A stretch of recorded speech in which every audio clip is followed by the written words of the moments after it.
What up, people? It's your boy Josh. Check it out.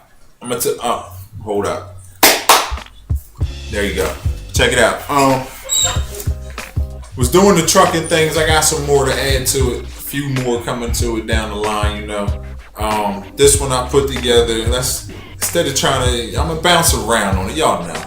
But this one goes inside the truck. Talk to y'all a little bit, and it might include. Matter of fact, I think I will include some. I might also include some things you want to have in your truck type thing. So go ahead and check this out. All right, people, we're going to take a look at the 2011 International Pro Star that I got. But first, I just want to show you something. See the little latch? You got one of these on the other side also. What you would do is just flip that up. The other side's already flipped. The hood lifts up just like that. Alright, now also I recommend get a pair of gloves. I use Nike batting gloves, like baseball batting gloves. They cheap, and get them from $10, $20. I used to use the mechanics gloves with the cloth on them, but when you start dealing with rain and water and everything, those gloves hold the water and they stay soaked. So you want to get something with some nice leather. You don't want to spend too much either. But your gloves are going to be used for strictly on the outside of the truck and working on stuff. Don't take your gloves inside. Don't touch your steering wheel, all that stuff. You want to keep that separate. I want to add in that also it's good to have a pair of work boots in the truck. I keep those in the truck for the muddy, snowy conditions, all types of other things. But for driving and comfortable, I like wearing sneakers to drive. That's more comfortable for me. Now also you'll see that I have rugs inside my truck. I usually take my sneakers off in the front. I don't bring my sneakers into the back or the sleeper. I'll just walk in socks back there, try and keep the rugs clean. But I'm not gonna do it in the video because they're old and time and all that. But usually I'll come to the truck with like my, the normal pair of sneakers on, hop in, I switch for the sneakers that I like to drive in, like a certain pair that might be nice and comfortable, or just a cheap pair, because you're gonna get them dirty, they're gonna get messed up, things like that. I mean, they might get messed up. Mine do in the truck. So I'm gonna continue. Now, when you come under here, as you look, you got where the oil goes. This is a Cummins motor in my Pro Star. I believe some of them have different motors. Horsepower and torque, I'm not exactly sure on it. I know y'all can kill me for that. But as you look in, you see where you can check your oil, see the steering shaft, all that, the reservoir for the power steering. But if you look down in here, you can see the brake and the whole brake system. And then it's kind of dark, and I don't have a flash on here right now to see the actual brakes. But then let me come around to the other side for you guys. This is part of like your pre-trip that you would do every day. You got your reservoir for your coolant. You want to make sure that's good. You gotta have that coolant in there. You're checking all your belts, all your fluids, everything. Washer fluid reservoir. You got the brakes. Each wheel has its own brakes too. So that's one thing. Maybe the light's a little better over here. You can see the drum brakes and everything. You see, it gets pretty dirty under here. This is all the reason why I said you want some gloves. There's the turbo and everything. Let me go ahead and hop in here. I'm gonna go ahead and shut this up for y'all. All right, we got the hood shut. Yeah, my baby dirty though. We put in work. Look at her. She's dirty, but we definitely put in work. But look at something before I hop in. See that certified clean idle? It's got the state of California symbol on there.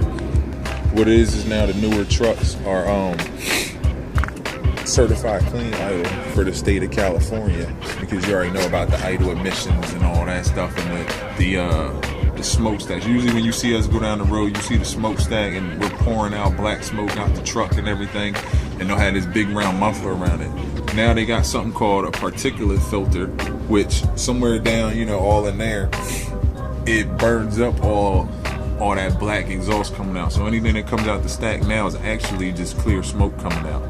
And they did that, for the certified clean idle laws and all that for California. So, because it's actually illegal for us to really sit and idle, run the air conditioner, run the heat. Now let's get on it. Now 3 points of contact is something you will definitely learn. So 3 points is you want to have 3 points on the truck, whether it's a foot on the step, a hand on here and a hand on the door. All right, do as I say, not as I do. But that's one thing you want to make sure that, especially in the winter, especially when you're out in the winter and them steps get cold and wet and everything. So now we inside my International Pro Star. Take a look. Steering wheel, I know my steering wheel was a little upside down, but you know, you got blinkers for your headlights. Actually, you can push that and dim those, let people know to come over. You cruise control setting. This side is the marker lights for all the other lights on the trail. You got the air horn, engine brake switch, radio controls, all that. Come up here, well, this little thing right here, trailer brake. You can just pull that down instead of putting on your actual brakes. Now, before I get into the gauges, I want y'all to take a look. This is me sitting in the driver's seat, right?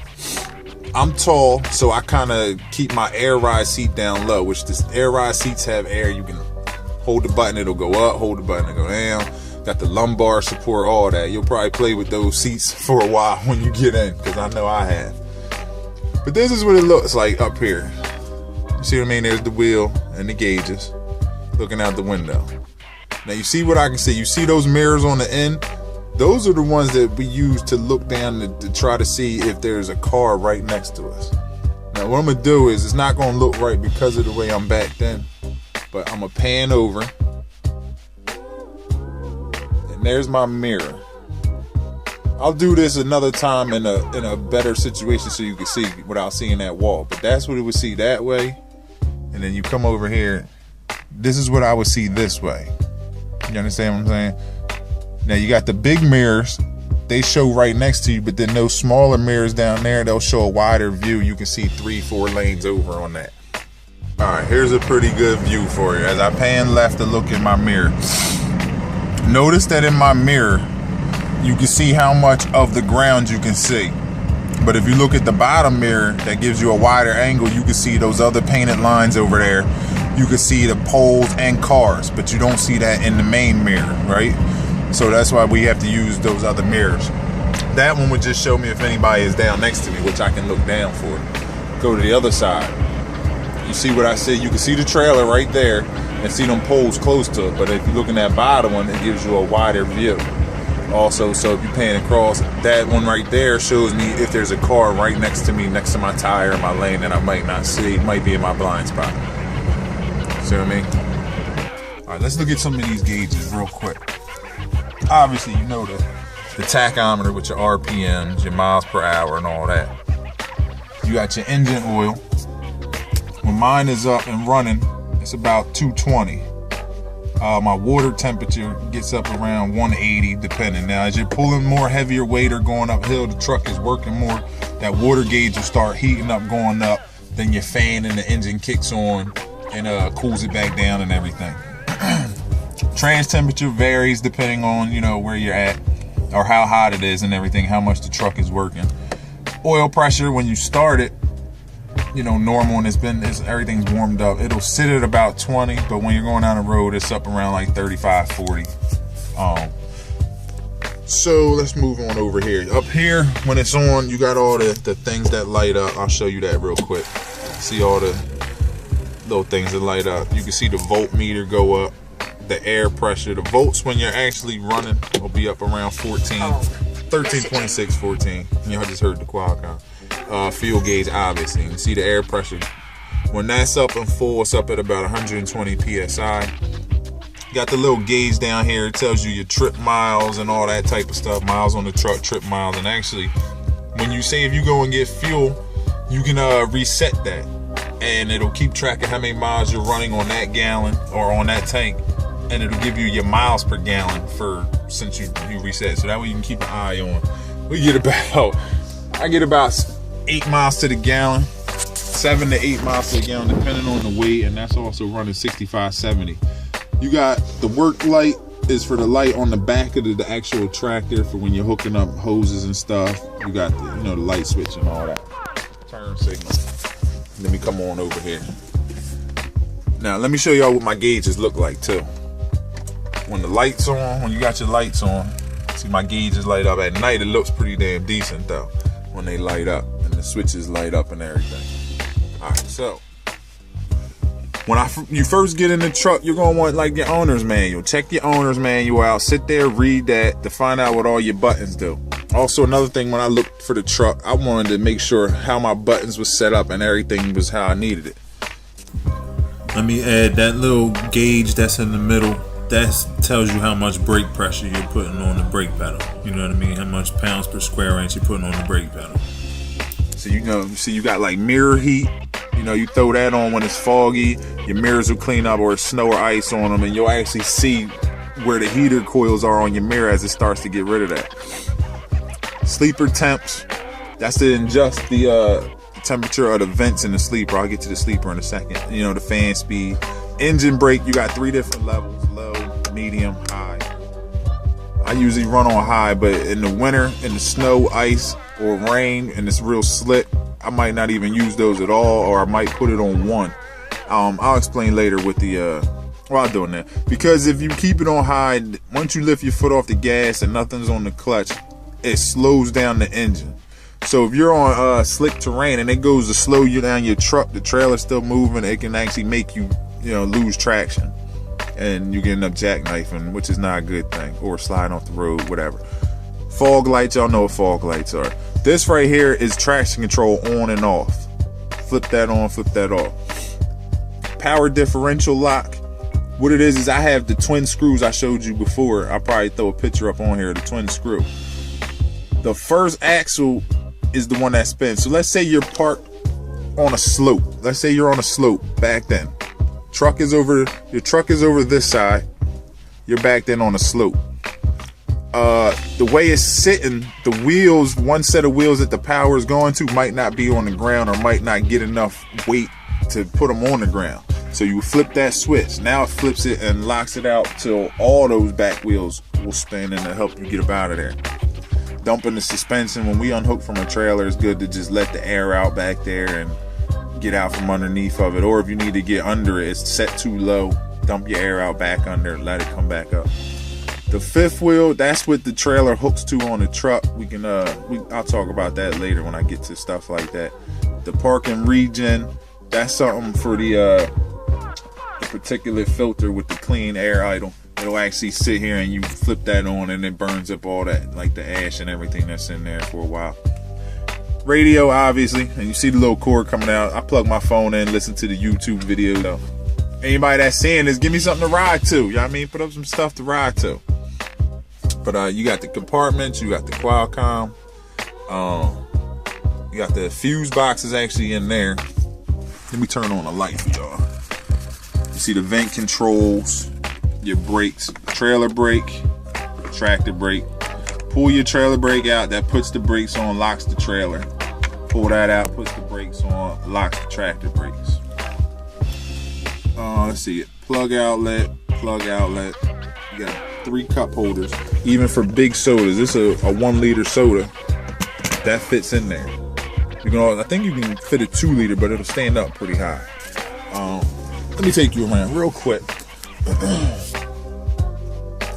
Got cabinets up here, little storage space. Cabinet, that you can put stuff into. Another cabinet right there. You got lights over top of your, I don't know if y'all can see that. Lights over top for reading, passenger, driver. You got the main lights, got speakers everywhere. Curtain. This you can wrap all the way around the front. Pull one from the other side, close it off. Nobody can even see inside your truck for at night when you're sleeping, changing clothes, getting busy, whatever you need to do. Y'all know. All right, let me come back here. Hopefully it's not too dark back here. Let me see if I can get some lights on for y'all, so y'all can see some things back here. All right, from the front seat, come on back. You got a cabinet right here. That's got a bunch of stuff in it. I mean, you can put a whole bunch of whatever you need to do in there. I put the other curtain in there. There's a curtain that goes right here, and this shuts off the front. So actually, let's say if you have another person in here, you can close this off. They can be back here chilling. You going down the road, whatever. You know what I mean? Cabinet. This cabinet's gonna be junky. I already know that. But you got a cabinet, 3 different shelves in it. You can put clothes in that one if you want. This one came with 2 beds in it. I had a Volvo before, and the Volvo I had 2 beds, but the top bed folded up. This International, the top bed doesn't fold up. I don't know why. So actually, that's kind of annoying. But you see vents up there. That's the top part. Got the cabinet over here. So you got a spot you can hang clothes in and everything. You know what I mean? You got a drawer right here that you can put stuff in. You got this that slides out. Like a little workstation. You can eat on that, everything like that. Put that back in. Down here, it's kind of dark. I don't even think you can even tell. But there's a cabinet, an open space down here. It actually has a plug outlet in there. You can stick your little plug-in refrigerator in there, so you can keep your food nice and cold, everything like that. Got the bed. I'm home every day, so I don't use this too much. But when I do use this, I back in like now. Back in while they unloading me. I'll go. I'll lay down and go to sleep, take a nap. Hey, you know what I mean? That's right. Let me see if that other light is back here.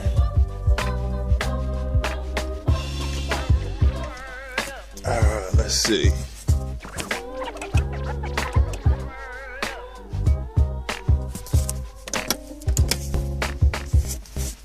All right, put a little bit of light on for y'all. See the bed, cabinet up there for sticking stuff, cabinet up there for sticking stuff. Underneath, you got cup holders. You know what I mean? You actually got a space under here that you can store stuff there, store stuff there. I'm gonna show you a little something about one of the things. Let me lift this up. The beds lift up. So what you're looking at now, if I was outside the truck, I have a cabinet on each side of the truck, and it's actually connected all the way through. So I go in my cabinet outside, that's where I got, air hoses, oil, coolant, all that type of stuff. Broom, over here, that's the parking heater, part of my parking heater system, and actually comes out right there. The parking heater system is, because when you're idling, you're going to be running up so much fuel, keeping the truck warm in the winter, stuff like that they come with a parking heater. Now, you can get other things put onto your truck, but with the parking heater, you sit, park, go back, and actually I didn't even show that. There's thermostats back there, so I can control the thermostat and everything in the back, in the sleeper while I'm back there, or I can control it from the front. But there's a switch back there for Webesto heater. What you do is you turn that on, and it'll actually start pumping out heat. It's connected to the diesel fuel system, and it'll actually start pumping out heat without actually running the motor. And supposedly it's supposed to use less fuel than if you were sitting here running the motor, idling it. But that's just a little something on the inside I wanted to show. I didn't want this to be too long. Also, it's a plug over there, and it's got a cable outlet. So when you have your little TV in here, plug that in. It's got an antenna on the outside. So if you got like a little small flat screen, that's one of the DTVs. You can plug that up, let it search for channels. You can get some channels on there. I've done that before. Or you bring your PlayStation, your Xbox, your laptop, all that good stuff. There's plugs in here for all that. You can get a power inverter to run all that stuff. All kinds of stuff. CB up there. See what I mean? So that's that on the inside that I'm gonna show y'all. If y'all got any questions about something, of course, let me know. I'll feel free to help people out on certain things like that. So I'm gonna throw this on back. Alright, y'all seen that? So this is how it's gonna go with that. So I'm gonna try and bring some more things to y'all, try to help people out. If y'all want to know anything, or if you think I might have some info, you might, I'll help you out. Let me know, just ask me, whatever. So till next time you see me, Josh.